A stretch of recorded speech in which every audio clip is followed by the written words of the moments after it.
बरं असं आहे का समजा आता हे अधिवेशनाला गेले मुंबईला किंवा हिवाळी किंवा पावसाळी याच्या 1.5 लाखाच्या पगारातून थोडंच कट्टे काही नाही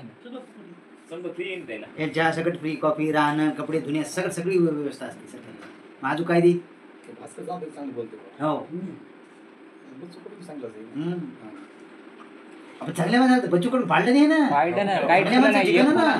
जे खरं बोलतोय मग त्याला याच्या खाली करतात डायरेक्ट कारण ते बच्चू कडू एकच नेता आहे पैसे वाटले नाही पुन्हा पैसे वाटले नाही आता बच्चू कडून घरात जाता बांधले पैसे का वाटत ते बी त्या कार्यकर्त्यांनाच बांधायला त्या बिचाराचे याचे प्रश्न त्याचे प्रश्न भाऊ मिटवा असं तर शेतकऱ्याच्याच याचं आहे तर त्याचं हेच करू दिलं नाही मग आपली लोक हेच आहे ना मग कोणाला मतदान आणून हेच कळत नाही पुढच्यावर कोण बसवायचे काय पैसे खायचे नाही ना नेता चांगला आणा ना पुढे कामं चांगलं होतात ना पैशाला काय करता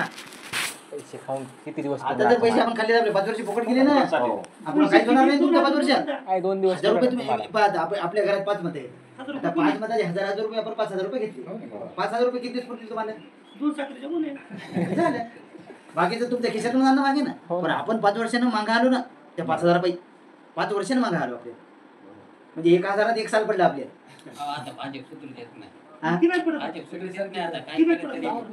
नाही भाजप सुधरू देत नाही असं नका म्हणू तुमची आपली हाती काय प्रयत्न करायचा सुधरू देत नाही असं नका म्हणू तुम्हाला कोण करायचा तुम्ही आता एक लक्षात ठेवा आपल्याला कामाला घडी कोणता ठेवायचा काम करणारा ठेवायचा का आपण गेल्यावर व्हॉट्सअप आणि फेसबुक पाहणारा ठेवायचा हे तुम्ही लक्ष का तुम्ही असं नका म्हणून भाजप सुधरू देत नाही आपल्या हातात आहे फुलीचं तुम्ही भाजपाच्या फुलीवर तुम्ही शिकाट ठेवून त्याच्या पुढचं बटन दाबू नका ना कसं आहे ते भाजप पण पैसे नाही येते मग पैसे घेऊ नका ना आपल्या हाताने आपलं नाही पण मी काय म्हणतो ना आपल्या हाताने आपलं नुकसान आहे का नाही हे तुम्हाला फायदा कळणं तुम्ही 1000 रुपयाकडे पळायले पण तुमचं किती लाखाचं नुकसान करून गेलो ना पण हाताने आपण आता शेती येणं शेती आपण काम करणारा रोजदार आणतो का नाही आणि जे काम नाही करत त्या सांगतो का ते जर यायला ते त्याला तू नको कारण ते एक कामाला सांगू दुसरे 3 माणसं खराब होतात मग आपल्याला काम करणारच गडी तुम्हाला पुढच्या बसवा लागेल ना